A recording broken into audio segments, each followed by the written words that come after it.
The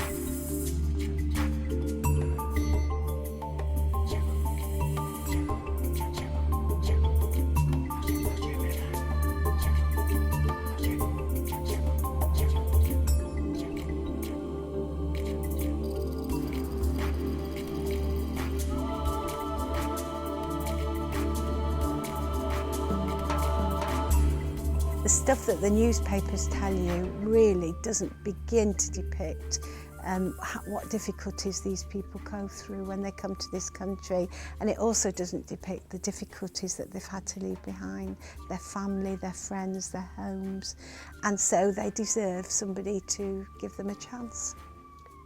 They came into my life then when I could not figure out whether I was coming or going, and they put my life in order. Refugees, asylum seekers and EU immigrants, you might say, well, why do they get this kind of service rather than the general public? Well, basically it's because what we call them is the hard to reach groups.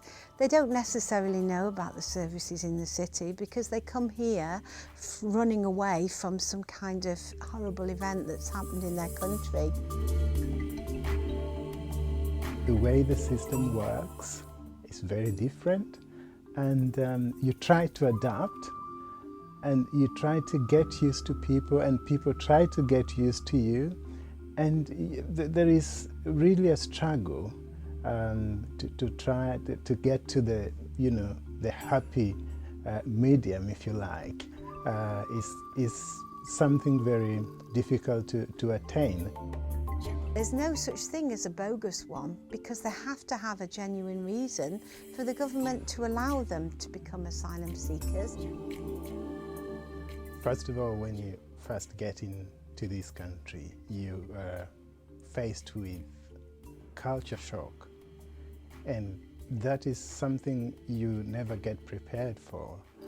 Families from new communities, that's refugees, asylum seekers and EU immigrants, are actually referred to the programme from many professionals. So for example, health visitors, doctors, midwives, schools, refugee centre, anybody who actually works with the family and recognises that they need a little bit more help. Getting the social services involved in looking after my daughter while I was concentrating on the operation, the mastectomy, and they're still taking me for every single appointment, and they promise that they'll be there all the way, and they have been.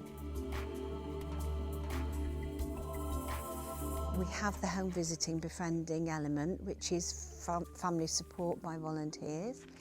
There's the One World Community Drop-In, which is open just one morning per week on Fridays, and that's at the Broad Street Meeting Hall, where we give help, advice and information to new communities. I'm an EU immigrant. I come from Poland. I married my husband here in England. He's from Ghana. He's an African immigrant. He went through the whole process of getting visa, going through the process of getting permission to work and stay and marry me from Home Office. And now he's got his passport back, so he actually is a proper citizen in this country. It took us 2 years to go through the whole process with Home Office. It was really, really difficult for my family. Financially, emotionally. We had a little daughter in the meantime. And just simple things like not being able to get a passport for her, not being able to register her birth properly. Those were really, really difficult 2 years for us.